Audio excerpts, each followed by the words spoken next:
কোন আহিছ নাহিবি নাহিবি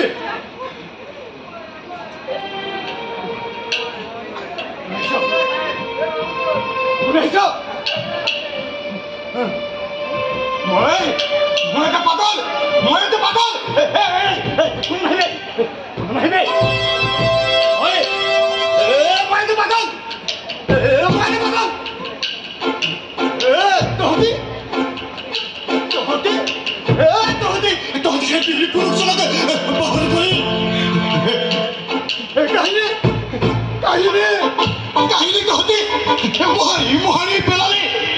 কাহিনী তহতি মোহাৰি পেলালে মই পাগল মই পাগল কোন নাহিবি কোন নাহিবি মোৰ কাষলৈ কোন নাহিবি মোৰ কাষলৈ কোন নাহিবি মোৰ কাষলৈ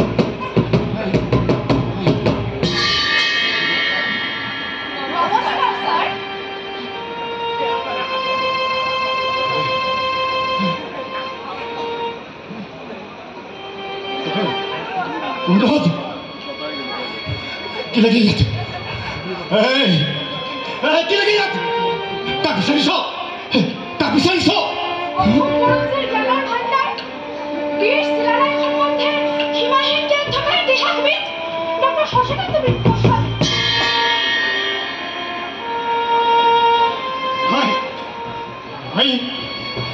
মই একো নাজানো, মই একো নাজানো। মই এটা পাগল গুচি যা ইয়াৰ পৰা জানিব বিচাৰিছো বিশ্ব মহাবীৰ চিলাৰাৰ বিষয়ে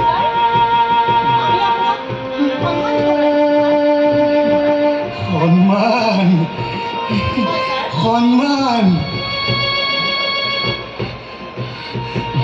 নালাগে মোক সন্মান নালাগে মোক সন্মান নালাগে মই এটা শূন্য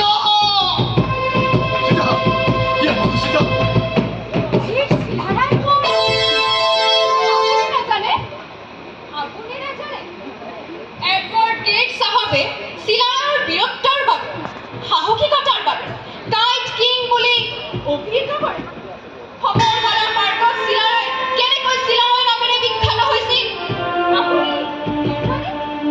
বৈভৱশালী আহোমক পৰাভূত কৰিছিল কেনেকৈ সেই বিষয়ে নাজানো বাৰে বাৰে কৈ আছো তহঁতকে মই একো নাজানো মোক কামনি কৰি নাথাকিবি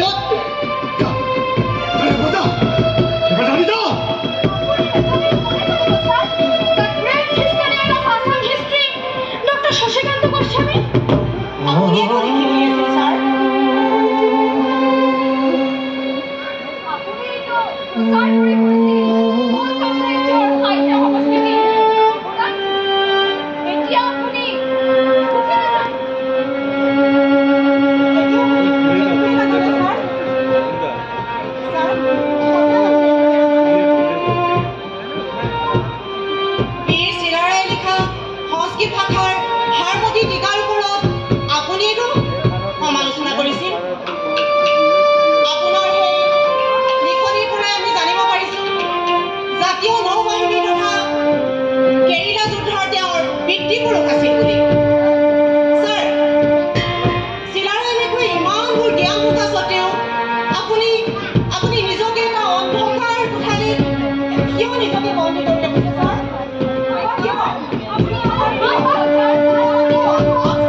ধৈৰ্য নকৰিবি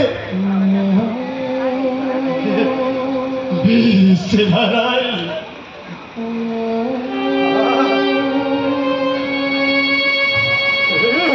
বিশ্ব মহাবীৰ চিলাৰাই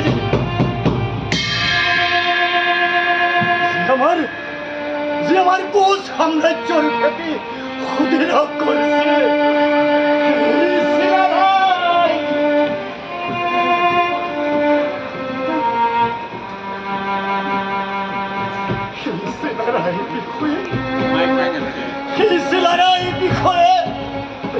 এই খন সমাজক মই এই খন সমাজ গাঁৱে ভূঞে চহৰে নগৰে প্ৰচাৰ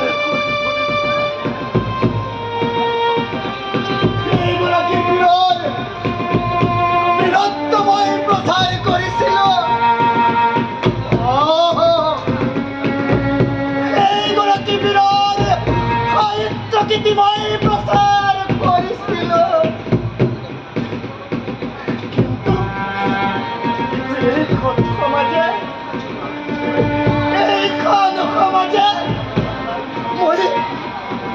মই চিলাৰাইৰ সকলোবিলাক কথা বিপথে পৰিচালিত কৰিছো।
ইতিহাস বিদৰ ওপৰত কি ন্যায় যাৰ বাবে মই এটি অন্ধকাৰ কোঠাত অকলশৰীয়া জীৱন যাপন কৰিছো। মোৰ কি দুখ আছিল, মোৰ কি দুখ।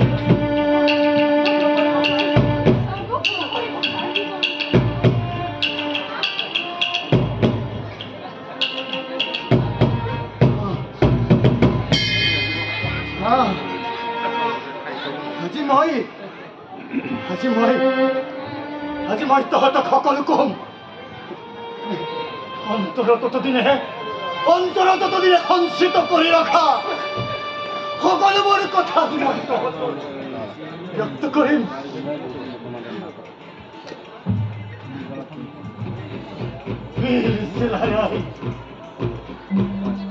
সূৰ্য আৰু অদম্য শক্তিৰে গৰাকী আছিলে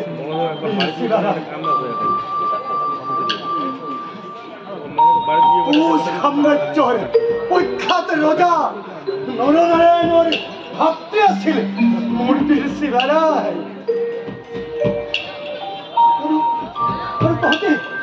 আৰু তহঁতি এটা কথা জানো, চিলাৰায়ে শত্ৰু পক্ষৰ ওচৰত প্ৰবল শক্তিৰে গৈ আক্ৰমণ কৰিব পাৰিছিল।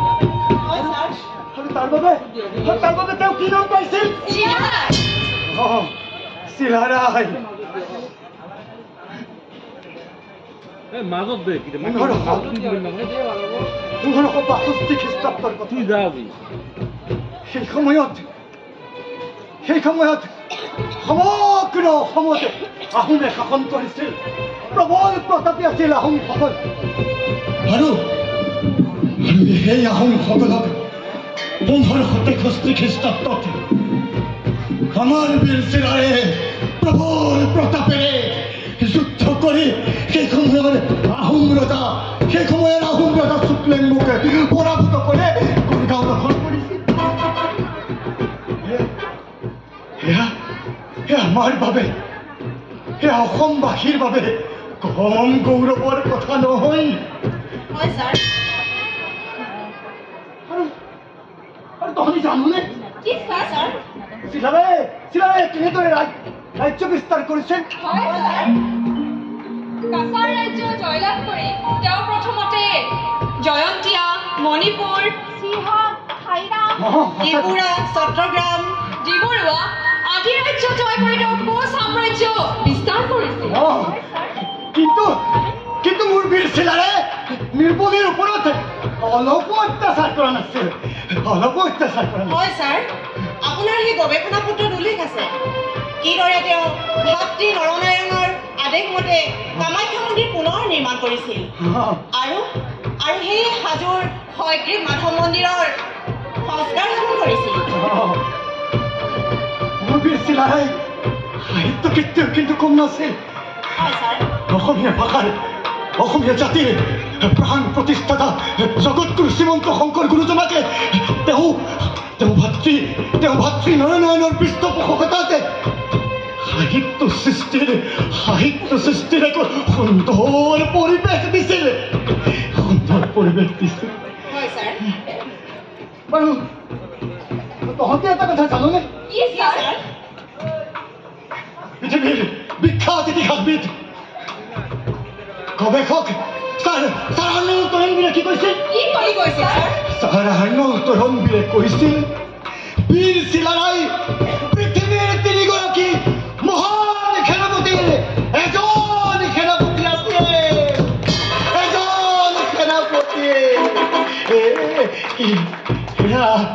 এয়া আমাৰ বাবে কিমান গৌৰৱৰ কথা। আৰু সেইগৰাকী বীৰৰ বিষয়ে প্ৰচাৰ কৰিবলৈ যাওঁতে ডক্টৰ শশীকান্ত গোস্বামীক জ্ঞান শূন্য আখ্যা দিয়া হ'ল।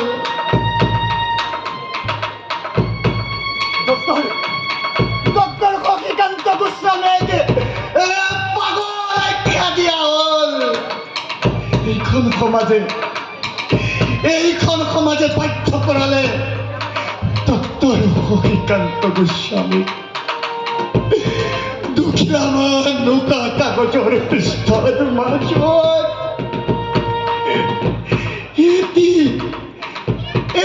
কচিয়াহীবিহীন কলমৰ মাজত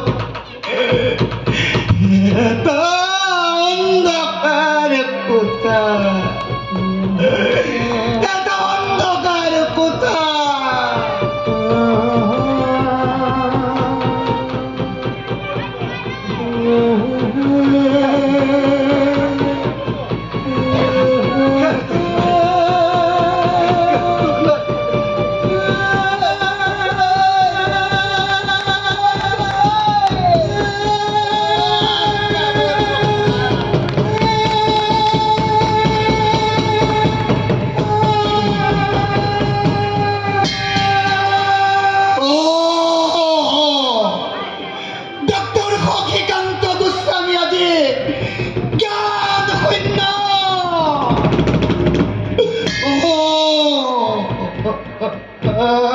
ডক্টৰ শশীকান্ত গোস্বামী আজি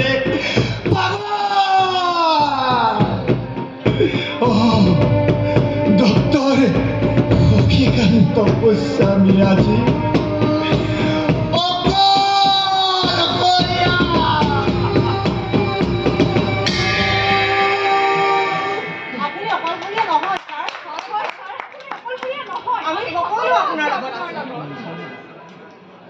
বৰ্তমান সময় পৰিৱৰ্তন হৈছে ঠায়ে ঠায়ে বীৰ চিলাৰায়ৰ ওপৰত বিভিন্ন ধৰণে গৱেষণা হ'বলৈ আৰম্ভ কৰিছে হয় ছাৰ বিদ্যালয় মহাবিদ্যালয় বিশ্ববিদ্যালয় আদি ক্ষেত্ৰতো বীৰ চিলাৰায় সম্পৰ্কে বিশেষ গৱেষণা চলিছে ছাৰ আৰু এই ক্ষেত্ৰত চৰকাৰেও বিশেষ ভূমিকা পালন কৰিছে ছাৰ হয় ছাৰ